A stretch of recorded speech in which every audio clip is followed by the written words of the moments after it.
Bonjour Zélie, comment vas-tu? Bonjour Olivier, écoute, moi je vais très bien. J'avais envie d'évoquer un sujet avec toi qui revient beaucoup dans nos accompagnements, c'est celui de la sérénité. Alors qu'est-ce que tu en penses? Ah ouais, c'est un beau sujet ça là, c'est la sérénité. Et puis c'est suffisamment important pour que nous le traitions ensemble aujourd'hui. Alors, quelle définition pourrions-nous donner à la sérénité?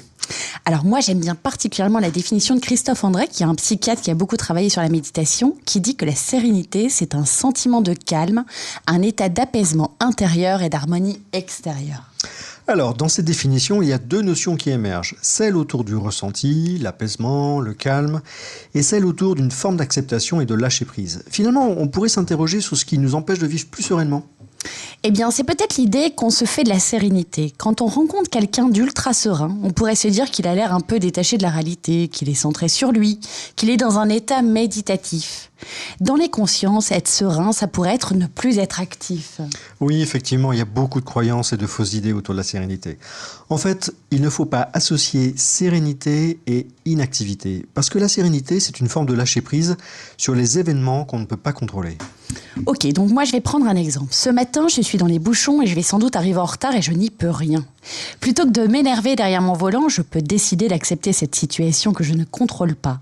Et c'est parce que je ne la contrôle pas qu'il faut que je m'en détache, que je l'accepte.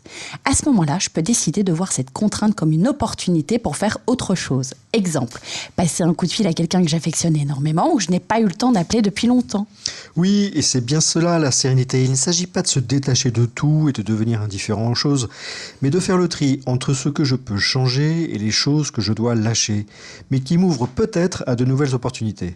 Regarde Mélodie Gardot, c'est après son grave accident de voiture qu'elle s'est mise à composer et qu'elle est devenue aujourd'hui cette célèbre chanteuse de jazz.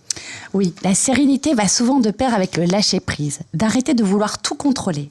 Et le premier pas, comme on dit souvent en développement personnel, ce serait de quitter l'idée de vouloir tout contrôler et d'accepter notre part de vulnérabilité.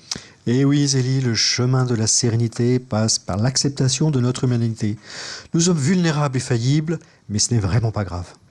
En plus, la sérénité a de vrais bénéfices sur notre santé d'abord, parce qu'on est moins en colère, on se sent moins frustré. Sur notre perception aussi de la vie et des autres, elle devient nettement plus positive.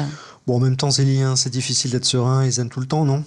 Oui Olivier, on a vu que ça n'était pas un état constant. Rien n'empêche dans notre vie de mettre du et, plutôt que du ou. C'est-à-dire qu'il y a un moment pour agir et contrôler et il y a aussi un moment pour la sérénité. D'ailleurs, je vous souhaite à tous un très bon lâcher-prise. Oui, c'est une question de dosage et d'équilibre. Bon lâcher prise à tous et à bientôt Zélie. À bientôt Olivier.